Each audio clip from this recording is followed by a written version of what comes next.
since I've been here. You're good. So when you lean back, it's fine. No. Here we go. Looking good. Doc, yesterday you talked about Kamala Harris, and I know she visited your team a few years back and left an impression, it seemed like. I'm just curious, when was that? What did she talk to your team about, and what were your takeaways about kind of who she was after that meeting? Oh, man, we talked about a lot of things. I would say that the gist of the Kamala Harris conversation with our team was more about education and, you know, K through 3, you learn to read, 3 through whatever else you read to learn, and how quickly you can fall behind. And we had a very deep conversation on where we could help. And so she left a big imprint on that team. Chris Paul was on that team. You know, so yeah, I've been a big fan ever since. Next, we're going to go to Miriam. Yeah, Doc, sort of just to follow up on that. When you have speakers like Ms. Harris come in and talk to the guys, do you see that the results of that, like obviously with Chris Paul going forward? Yeah, I think it's our job, like to educate not only ourselves but our players.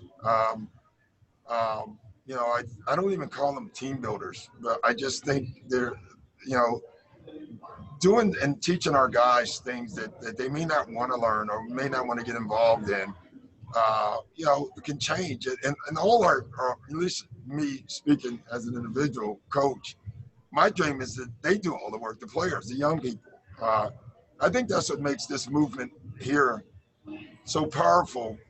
In a lot of ways, the players are leading. And for me, that's just really cool. And then we only have time for one more, so we're going to go to Ohm. Hey, Doc, 2 quick questions. One, when you first got in the bubble, you said you talked to a coach who said, hey, in this bubble, either teams are going to become really close or they're going to hate each other. What have you seen from your players, or how they've maybe gotten closer and how that might translate come playoff time? And the second thing, you've really hammered home the thing about voting. With all this chatter about people possibly tampering with the postal service, do you have any solution of how to go about voting if something happens in that area? Well, I'm going to be short on the first question, and that's the, I think it's helped everyone. Every team has grown being in this bubble. I don't, you know, when you're together this long, you know, I was talking to Jerry West this morning about that. He was like, it's not like you have an off button. You know, when you're doing the regular season, when you go home, you get away from it. You know, you spend time with your family and your kids or whatever. You get away from it. You don't get away from it here. You're with it every day. You're at work every moment. And so in a lot of ways, it exposes a lot of things about each other. And I think in the long run, it's been very good for us. As far as the voting thing, it's clear. we you know, it's funny how it's amazing. I've been sending mail out all my life, and there's never been a problem. And now all of a sudden it's a problem. You know, voter suppression is happening, right? So on one end, we have voter suppression, which has been happening. This is not new. It's voter suppression has been happening my entire life. And it's been done by the same people to the same people. And now you add the youth in, because it used to just be the black and brown, and now it's black, brown, and young.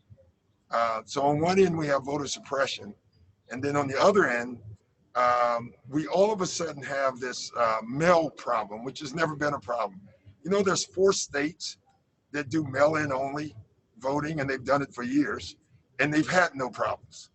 So it's something that someone, and I'm just going to say it that way, wants us to believe that's not there.